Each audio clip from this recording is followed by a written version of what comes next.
Malam hari ini saya mau menyampaikan satu firman judulnya ini, Aku Penyembah. Katakan aku penyembah. Sekali lagi yang ngomong, katakan aku penyembah. Siapa mau jadi penyembahnya Tuhan? Bisa lambaikan tangan. Mau? Kita mau belajar hari ini bersama-sama ya.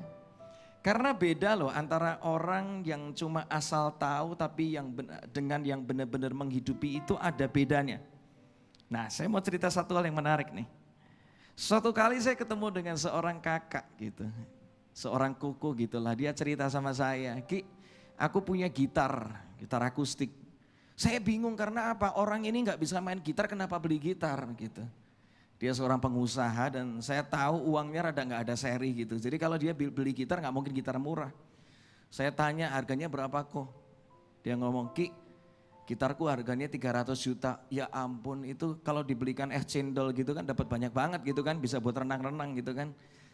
Terus habis itu saya penasaran kan harga gitar 300 juta tuh gimana sih? Bedanya sama yang 300 ribu apa, kan harus ada bedanya. Oh dia bawakan gitarnya gitu di rumahnya, ini loh Ki gitarnya Ki. Gitarnya dibuka, wah warnanya memang keren banget, terus dia cerita ini ada sertifikatnya, terus dia mulai cerita. Ini gitar cuma ada sekitar 10 atau berapa di dunia. Ini kayunya dibuat dari sebuah diambil dari pohon yang sudah disimpan puluhan tahun di sebuah hutan di Alaska. Katanya gitu, keren banget, makanya gitarnya mahal. Nah saya kan gak sabar gitu. Saya langsung ulurkan tangan, kok aku coba ya kok ya gitarnya. Ketika tangan saya terulur, tiba-tiba tangan saya di stop sama dia. Dipegang gitu sama dia. Saya kaget, loh kok mau coba gitar kok gak boleh. Kalau coba gitar 300 juta kan harus cuci tangan dulu. Oh saya tahu bedanya. Gitar 300 ribu gak perlu cuci tangan, 300 juta perlu cuci tangan kalau main gitar seperti itu. Cuci tangan dulu kan. Udah selesai cuci tangan, saya mulai ambil gitarnya. Saya mulai main tuh gitar. Bener senarnya fals semua, gak enak banget. Mulai saya tuning satu-satu. Singkat cerita ketika semua udah tuning, udah enak, saya mulai main. Ketika main memang beda. Itu frekuensi high, mid, low-nya keluar semua. Dimainin enak banget beneran. Tahu gak ketika saya lagi main gitar, Tuhan kasih hikmat yang indah. Gitar itu enak apa enggak tergantung di tangan siapa. Di tangan orang yang ngerti main gitar, gitarnya jadi enak. Di tangan orang yang gak ngerti main gitar, gitar semahal apapun tetap gak enak, betul gak? Gitar 300 ribu, tapi yang main namanya Tohpati, salah satu gitaris terbaik Indonesia, tetap enak keluarnya. Sama juga dengan penyembahan. Di tangan orang yang mengerti dan menghidupi penyembahan, itu namanya bumi bisa jadi surga. Alkitab menuliskan Kisah Para Rasul 16, kasih mau tepuk tangan boleh buat Tuhan, come on. Kisah Para Rasul 16 menuliskan ketika Paulus sama Silas mereka menyembah Tuhan di penjara, nggak kaget. Tiba-tiba terjadi gempa bumi yang hebat. Terjadi pembebasan. Yang kedua di sana terjadi apa? Terjadi hati yang dipulihkan. Yang ketiga keselamatan dinyatakan. Selalu ada sesuatu yang besar nggak masuk akal kalau di tangan orang yang ngerti dan menghidupi tentang penyembahan. Makanya hari ini jangan cuma ngerti penyembahan, oh penyembahan itu nyanyi ya. Bukan, saya mau katakan. Nyanyi itu salah satu ekspresi dari penyembahan. Nah makanya kita mau belajar. Saya akan mulai dengan satu statement yang sederhana ini. Segala sesuatu itu diciptakan dengan sebuah tujuan. Lampu itu diciptakan. Itu yang bikin lampu dari awal udah mikirin. Oh lampu aku ciptakan tujuannya untuk menerangi. AC diciptakan supaya apa? Bisa mendinginkan ruangan. Apalagi speaker ini diciptakan untuk bisa memperkeras suara. Semua benda itu diciptakan sama penciptanya itu ada tujuannya. Betul ya? Dan kalau dia bisa ngomong itu AC, itu lampu, itu speaker. Kalau dia bisa ngomong, dia bakal ngomong seperti ini. Aku bakal happy banget ketika aku bisa melakukan atau memenuhi tujuan kenapa aku diciptakan. AC ketika bisa dingin dia bakal happy banget. Betul gak? Lampu ketika bisa nyala dia bakal happy banget. Kalau lampu, AC, speaker itu aja punya tujuan kenapa diciptakan. Harusnya manusia juga punya. Kalau kita ngerti kenapa kita diciptakan, percayalah hidupmu akan jalan di dalam jalan namanya kemustahilan. Dan gak cuma itu, engkau akan jalan di dalam jalan perkenanan dan penyertaan Tuhan. Yang gak masuk akal bisa engkau alami dengan begitu indah. Alkitab mengatakan jalan hidup orang benar tambah lama bukan tambah gelap. Tambah apa? Tambah terang. Dampaknya tambah terasa. Bukan tambah gelap. No. Alkitab mengatakan dengan jelas. Jalan hidup orang benar tambah lama, tambah terang. Pandemi datang, terangnya gak berkurang. Justru kegelapan datang, terangnya tambah kelihatan. Amin. Kalau tadi lampu AC speaker punya tujuan, bagaimana dengan manusia? Kita buka di dalam Yesaya 43 ayat 7. Ayat ini membantu kita untuk mengerti, dikatakan seperti ini. Sebab mereka semua manusia dipanggil dengan namaku, mereka kuciptakan untuk apa? Untuk apa? Mengagungkan Tuhan. Sekarang kita ngerti.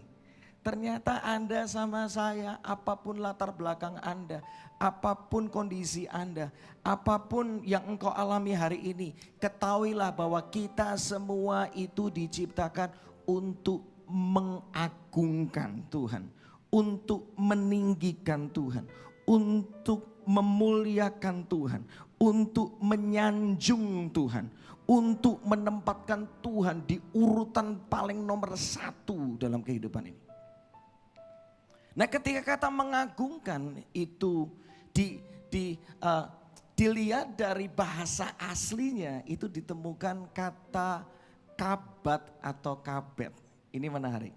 Ternyata kata kabat atau kabet itu ternyata artinya adalah to worship atau menyembah. Kesimpulannya, semua kita yang ada di ruangan ini maupun tidak ada di ruangan ini, semua manusia diciptakan untuk menyembah Tuhan. Jadi kita ini semuanya makhluk penyembah. Lukas 4 ayat 8 menegaskan ini. Yesus menjawabnya, kitab suci mengatakan engkau harus menyembah Tuhan Allahmu.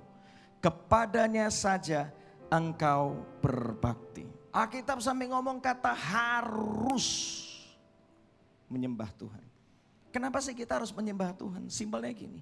Karena kita ini makhluk penyembah, kalau kita nggak nyembah Tuhan, kita bakal nyembahnya hantu, gitu aja. Kalau kita nggak nyembah yang terang, kita bakal nyembah yang gelap.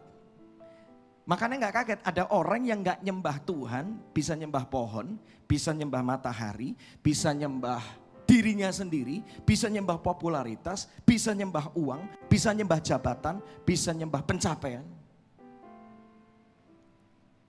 Karena kita makhluk penyembah, kalau nggak connect sama yang satu, engkau bakal connect sama yang lain. Saya cuma punya alasan yang sederhana ketika saya pelajarin di Alkitab. Kenapa kita cuma harus menyembah Tuhan sih? Simpel gini lah. Karena cuma Tuhan yang namanya Yesus Kristus, cuma dialah yang paling besar di antara segala Tuhan yang lain. Udah gak ada lawannya. Jadi gini loh. Kenapa engkau harus menyembah cuma matahari kalau engkau bisa menyembah yang bikin matahari?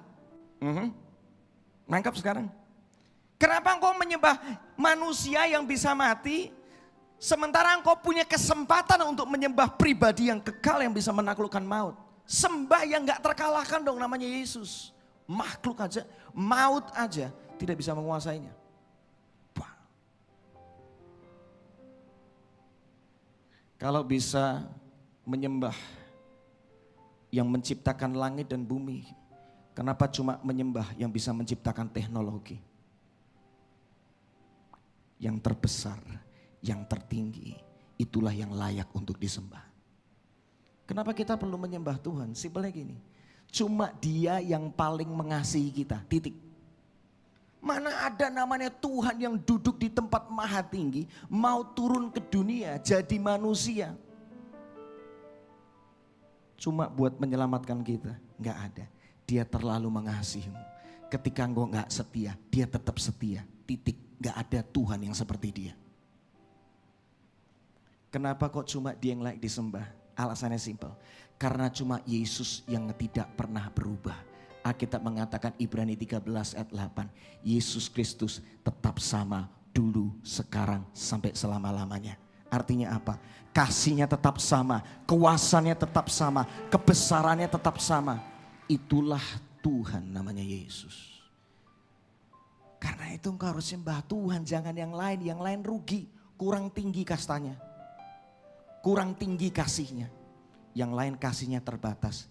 Yesus kasihnya gak terbatas. Nah kita gak akan pernah bisa menghidupi penyembahan kalau kita gak ngerti menyembah itu apa. Banyak orang berpikir bahwa menyembah itu bernyanyi, bermusik, nyanyi lagu, melodi, ibadah, menangis. Itu loh, ini orang nyembah banget, tahu gak karena apa? Tiap kali dia nyanyi itu nangis terus. Ya orang kalau kena masalah ya nangis terus. Ada orang yang ngomong kayak gini, menyembah itu loh yang merinding-merinding. Ada gak yang seperti itu? Kalau cuma merinding, di kuburan juga merinding. Apa itu? Itu loh penyembahan itu yang lompat-lompat itu loh. Kalau cuma lompat-lompat gak perlu di gereja, di luar gereja juga banyak yang lompat-lompat. Apalagi kalau habis dapat THR, THR-nya didobel-dobelin gitu, lompat semua. Benar gak? Menyembah itu apa sih sebenarnya? Coba kita lihat. Matius 15, 8-9 dikatakan. Begini kata Allah. Begini kata siapa? Kata Allah. Orang-orang itu hanya menyembah aku dengan apa? Kata-kata, tetapi hati mereka jauh dari aku. Dikatakan apa selanjutnya? Percuma mereka menyembah aku. Sebab peraturan manusia yang mereka ajarkan seolah-olah itu peraturanku. Banyak orang salah ngerti tentang menyembah, dipikir cuma kata-kata manis, dipikir cuma nyanyian yang indah, dipikir cuma ibadah, ternyata enggak. Tahu gak seringkali kita tuh seringkali suka ngomong manis sama Tuhan, tapi ternyata kelakuan kita bertolak belakang. Kalau nyanyi manis banget ya. Aku mengasihi Engkau Yesus, oh Yesus, dengan apa? Segenap hatiku. Seringkali kan gitu kan kita nyanyi. Aku mengasihi Engkau, siapa? Yesus, dengan gak cuma hati, segenap jiwaku. Tapi begitu berikutnya jadi beda. Ku renungkan firman-Mu setahun sekali. Mulutnya ngomong aku mengasihi, tapi baca firman setahun sekali. Itu ibaratnya kayak gini loh. Ngomong cintanya sama Ani, tetapi hatinya dan seluruh hidupnya dikasih sama si Ina. Nangkep gak? Ngomong cinta sama yang kanan, ternyata pernikahannya sama yang kiri. Waduh, itu kasihan banget. Kita seringkali sama Tuhan seperti itu. Mulutnya ngomong cinta, tetapi hatimu tidak cinta sama Tuhan. Karena itu menyembah itu artinya apa sih? Simpel kok. Menyembah itu artinya mendekat dengan yang disembah. Simpel ya. Ketika engkau dekat, intim, nempel sama Tuhan, baik ibadah maupun gak ibadah, baik dikasih jadwal maupun gak ada jadwal, baik di dalam tekanan maupun di dalam kenyamanan, baik di dalam apa lagi, di dalam suka maupun duka, engkau tetap dekat sama Tuhan. Itulah namanya penyembah yang sejati, yang asli. Kalau yang palsu, baru digoncang dikit, udah, bye-bye, udah Tuhan udah. Penyembah yang asli yang Tuhan rindukan, itu kejar hatinya Tuhan, melebihi kejar berkatnya Tuhan. Nangkep ini. Berkat itu sementara loh. Tetapi hati Tuhan, pribadinya itu kekal selama-lamanya. Amin. Siapa yang malam hari engkau mau kejar Tuhan? Aku mau deket sama engkau selama aku masih hidup. Yang mau? Gak apa-apa, angkat tangan dulu. Biar surga potret Anda satu-satu. Dan dia lihat, ketika kau ngangkat tangan, dimulai sebuah permulaan yang baru.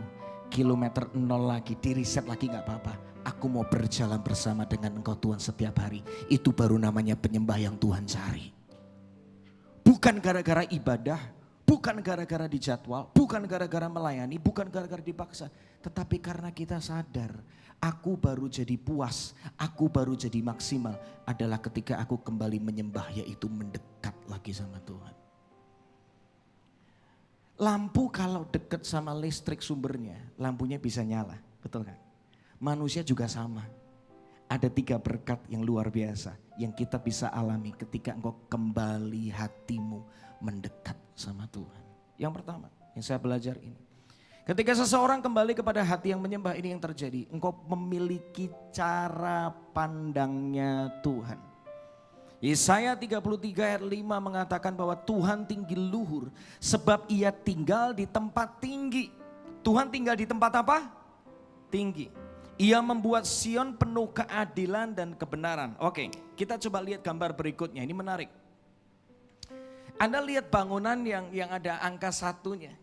Kalau Anda pergi ke lobinya, ke lantai 1-nya, yang Anda lihat kalau di lantai 1 paling cuma bisa lihat apa? Cuma bisa lihat lobi dari tempat itu atau mungkin cuma jalan di depannya, betul kan? Tetapi kalau Anda naik ke lantai 30 dari bangunan tersebut, view-nya langsung beda, langsung tiba-tiba bisa lihat pemandangan kota. Pernah gak pergi ke bangunan yang tinggi dan tiba-tiba Anda melihat sesuatu yang beda di sana? Tahu gak cara surga melihat dan cara bumi melihat itu beda? Bumi cuma bisa melihat dari kerendahan. Surga bisa melihat dari kejauhan, hidupmu mau kemana. Saya punya satu cerita yang menarik. Kira-kira 12 tahun yang lalu saya pergi ke sebuah tempat, gedung itu sekitar 40 lantai lebih. Dan saya ke sana karena berjumpa dengan seorang teman. Singkat cerita mau pulang dari tempat itu sekitar jam 1 siang. Saya awalnya mau pulang tapi akhirnya nggak jadi mau pulang karena apa? Karena macetnya minta ampun di depan sana. Saya mulai mikir udah deh nggak usah pulang dulu. Tapi kan saya sore ada janjian sama temen nih di daerah yang lain. Saya mesti segera pulang sekarang deh. Singkat cerita saya dapat hikmat, saya telepon deh teman saya. Karena kalau di lantai 1 saya cuma bisa lihat macetnya jalan di depan. Tetapi teman saya di lantai 36 dia tinggal, dia kantornya. Pasti bisa melihat sesuatu yang beda dari saya. Saya telepon dia dan akhirnya dia ngomong, "Ki, kamu pulang sekarang. Kamu lihat apa di atas sana?" Aku lihat. Itu macetnya cuma sampai lampu merah depan dan kamu ke arah kiri. Itu sudah aman dan mendingan lu jalan sekarang karena tambah sore tambah macet. Ketika teman saya ngomong kayak gitu, ada hikmat yang Tuhan nyatakan. Itu kayak hidupmu, Ki. Kalau kamu di bumi, kamu tuh cuma bisa lihat macetnya kehidupan, tekanan kehidupan. Sementara aku Tuhanmu, Bapakmu di surga, di tempat yang tinggi, aku sudah bisa lihat masa depanmu yang penuh dengan harapan. Aku bisa lihat jawaban hidup yang engkau perlukan. Aku bisa tunjukkan orang mana yang engkau perlu ketemu sehingga engkau bisa tahu masa depanmu itu aman di dalamku. Cara surga dan cara bumi melihat itu beda. Kita cuma bisa melihat apa yang ada di depan mata. Tuhan sudah bisa lihat sampai kepada kekekalan. Suatu kali saya rilis album yang pertama, itu musim yang gak mudah, musim pembentukan saya yang begitu luar biasa. Saya waktu itu mau launching album, saya ngomong sama seorang teman, boleh gak dibantu supaya ada yang bisa mempromosikan waktu ibadah, tolong dong saya dibantu, ini album pertama saya, pengennya kan bisa jadi berkat di mana-mana. Saya kaget banget ketika dapat jawaban, "Ki, I'm really sorry. Kita gak bisa bantu kamu. Dan nanti gak ada yang bisa promosiin kamu." Waduh. Ketika saya dengar kata-kata itu awalnya juga kecewa. Ini gimana sih? Udah temen lama masa gak bisa bantuin. Harusnya gini. Tapi tahu gak di dalam kekecewaan saya yang awalnya saya kecewa. Tiba-tiba Tuhan ngasih saya cara pandang yang baru. Ki, Kalau ada orang yang promosikan album kamu dan album kamu akhirnya dikenal banyak orang atau jadi berkat di mana-mana, itu biasa. Tapi kalau nggak ada yang support kamu kelihatannya nih, dan nggak ada yang bantu kamu promosikan album, tapi tiba-tiba album kamu jadi berkat di mana-mana, itu kamu baru tahu bahwa kamu menyembah Tuhan yang luar biasa. Kasih tepuk tangan buat Tuhan. Di hari dimana album itu di launching, nggak ada yang spesial, nggak ada yang spesial. Biasa banget, biasa banget. Saya sempat, Tuhan kok cuma gini doang sih. Padahal saya excited banget. Tiba-tiba besok pagi ini saya dapat info, Ki, tahu nggak? Album kamu jadi number 1 di iTunes chartnya Indonesia. Hah, yang benar, saya cek, benar. Itu di atasnya albumnya John Mayer, saya kaget banget. Nggak masuk akal. Dan gak lama setelah itu, bulan September 2017, saya dikontak, dihubungi sama seseorang. Dia ngomong kami dari Anugerah Musik Indonesia mau kasih tahu bahwa lagu kamu masuk sebagai nominator di Anugerah Musik Indonesia tahun 2017. Itu gak masuk akal, sampai sekarang saya gak pernah tahu siapa yang masukin lagu itu. Bermula dari mana? Ketika cara pandangku diubahkan. Responku dari kecewa jadi santai aja karena kita tahu, karena saya tahu Tuhan sudah menyediakan sesuatu yang indah di depan saya. Aku gak kecewa lagi. Kalau engkau tetap tinggal dalam kekecewaan, rugi besar. Kalau engkau nempel sama Tuhan, cara pandangmu diubah. Ternyata di balik kekecewaan, engkau punya kesempatan untuk mengasihi. Karena di balik fitnahan, suatu kali kamu akan bantu itu orang. Yang kedua, kalau orang menyembah mendekat sama Tuhan, apa yang terjadi? Bisa memiliki sifat atau karakternya Tuhan. Yuk kita lihat satu foto yang menarik. Ini ada foto kakek nenek yang udah senior gitu kan. Pernah dengar istilah ini enggak? Orang kalau tambah usia, menikah, itu nggak tahu kenapa bisa tambah mirip mukanya. Pernah dengar nggak istilah itu? Cara ngomongnya kok mirip sih. Papa sama mama, opa sama oma nih kok tambah lama kok tambah mirip. Kesukaannya, makanannya dan segala macam. Orang kalau deket, satu diem satu cerewet. Yang diem bisa jadi cerewet, cerewet bisa jadi diem. Bener nggak?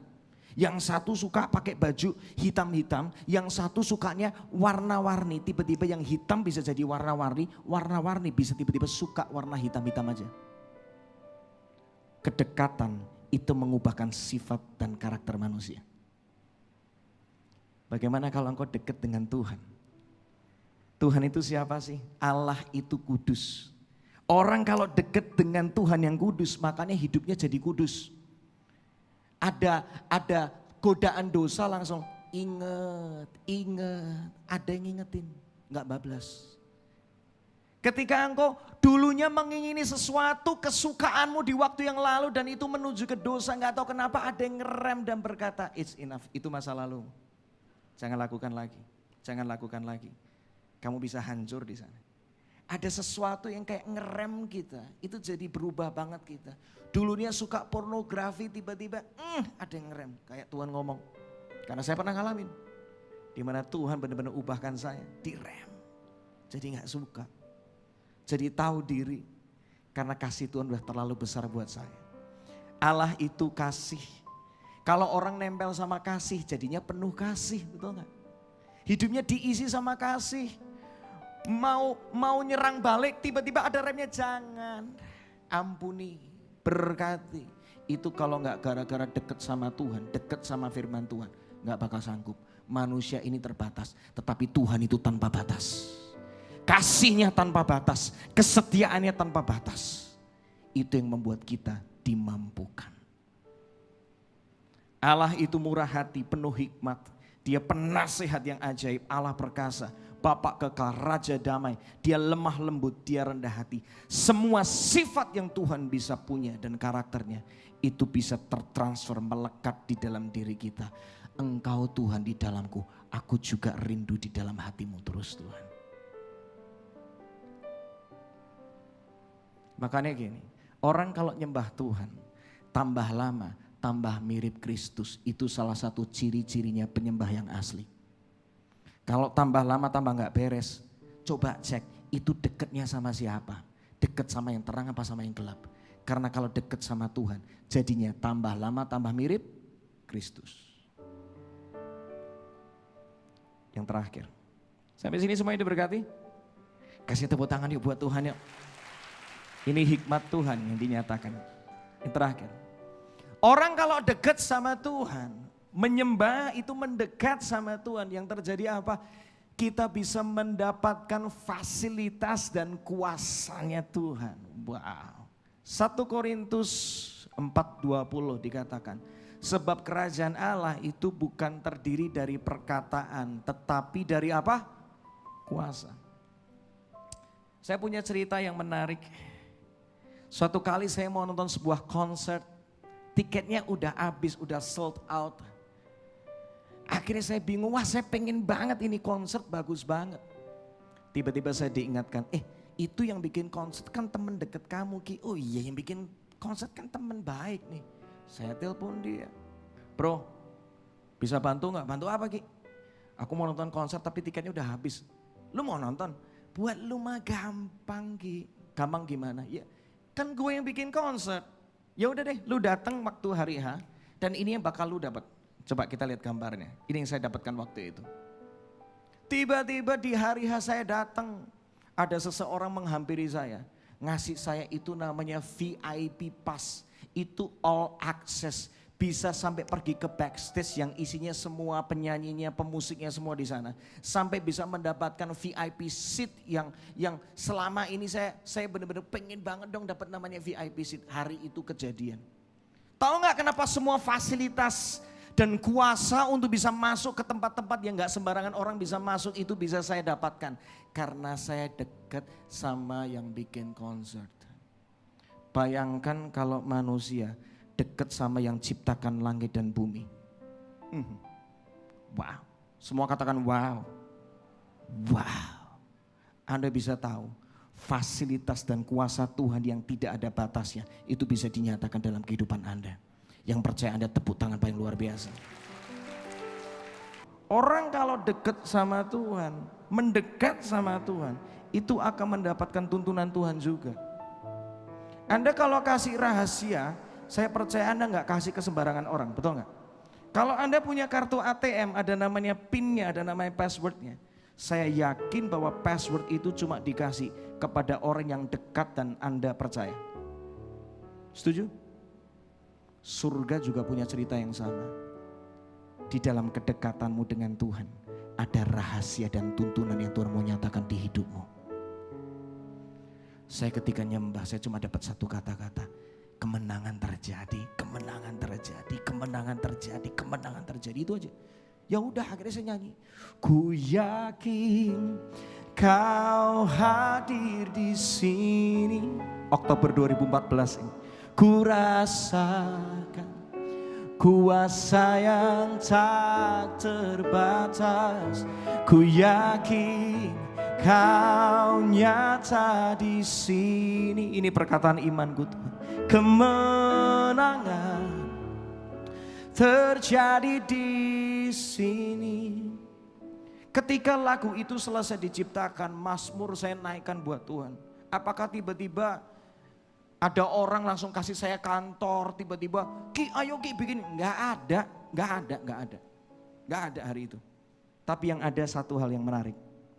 Dari ketakutan saya ketika saya mendekat sama Tuhan, Tuhan ubahkan ketakutan jadi ketenangan.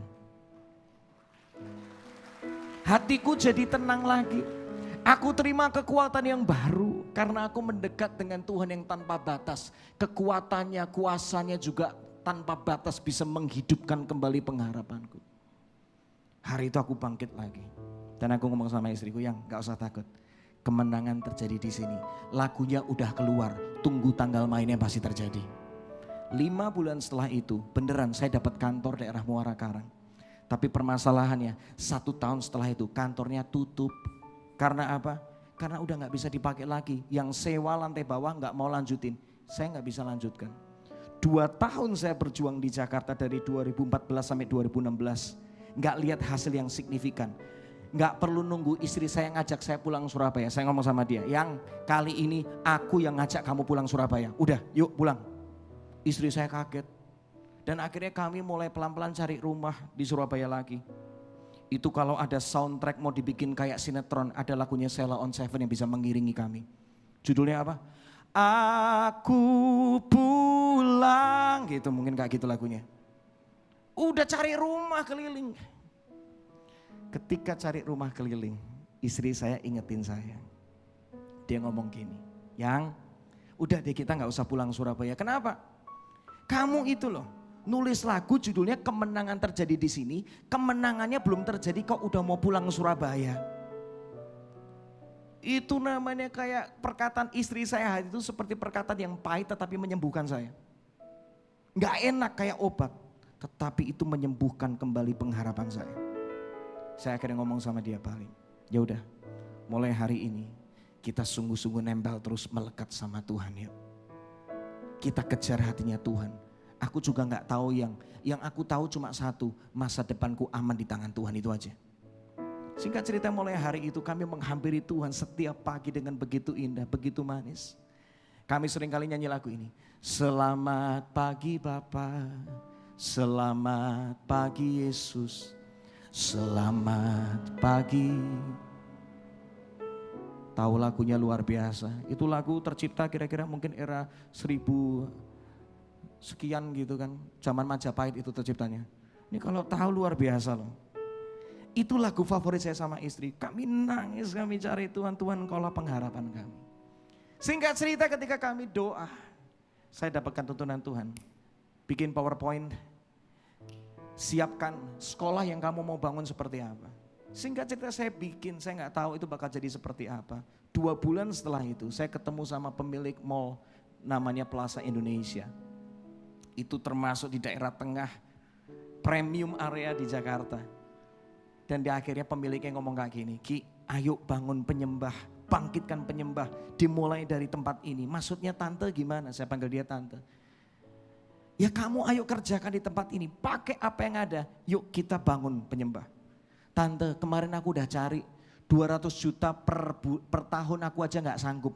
Ini kan sewanya 200 juta per bulan, tambah gak sanggup tante. Gak apa-apa, kamu kerjakan serius, kita bangun bareng-bareng. Januari 2017 saya masih ingat sekali. Sekolah itu berdiri di Plaza Indonesia yang tidak masuk akal secara akal manusia. Dimulai dari mana? Ketika hubungan kami dengan Tuhan itu dipulihkan, kami mendekat sama Tuhan setiap pagi, setiap hari, cari Tuhan. Kami nangkep tuntunan Tuhan selangkah demi selangkah. Ada 3 cara untuk kau bisa mendekat sama Tuhan. Yang pertama, sering cari Tuhan. Orang yang mau dekat akan suka cari. Gimana kalau engkau memulai pagi hari? Udah lupakan masalah dulu, cari Tuhan terlebih dahulu. Orang yang tahu prioritas Tuhan di tempat pertama, bangun pagi, selamat pagi Bapak. Jangan ngomong selamat pagi masalah, udah masalah itu gak perlu dicari, udah pasti datang sendiri, betul gak? Tapi kita perlu cari Tuhan, karena kita punya kekuatan dan hikmat untuk menghadapi masalah. Kasih tepuk tangannya buat Tuhan. Cari Tuhan, amin. Siapa mau cari Tuhan ketika kau bangun pagi? Bangun pagi, siang hari nempel sama Tuhan, ngucap syukur, puji Tuhan. Amin. Yang kedua, sering nanya Tuhan. Orang kalau mau deket harus sering nanya. Ada yang ngomong kayak gini, mana mungkin Tuhan itu bicara sama kita. Bapak itu pasti ngomong sama anaknya. Bapak di surga pasti ngomong sama anak-anaknya. Anaknya mau denger gak hati bapaknya? Dia bisa berbicara lewat firman. Dia bisa berbicara lewat kejadian. Dia bisa berbicara tentang sesuatu yang diingatkan sama engkau. Dia bisa berbicara lewat pintu yang tertutup. Dia bisa bicara lewat pintu yang terbuka. Dia bisa bicara lewat lagu yang diingatkan. Tuhan tuh bisa bicara. Karena Tuhan mau rencananya terjadi di dalam hidupmu. Makanya dia ngomong sama Anda. Yang terakhir, gimana saya bisa dekat sama Tuhan? Simple. dalam segala keadaan nempel Tuhan terus, jalan bareng terus. Makanya ada lagunya kan, jalan serta Yesus. Kapan? Jalan sertanya kapan? Seminggu sekali apa setiap hari? Seminggu sekali apa setiap hari? Setiap hari. Jangan Yesus cuma dianggap kalau lagi di gereja. Yesus, haleluya. Pulang udah lupa, Tuhan, bye ya. Hari ini keputusan, udah deh gak usah Tuhan-Tuhanan deh. Pagi udah deh, langsung yuk mikir planningnya gini-gini deh. Rancangan Tuhan itu lebih keren daripada rancangan kita. Berharap kepada Tuhan. Dia ada di tempat yang tinggi. Dia mau menyatakan hikmatnya setiap hari buat Anda. Amin.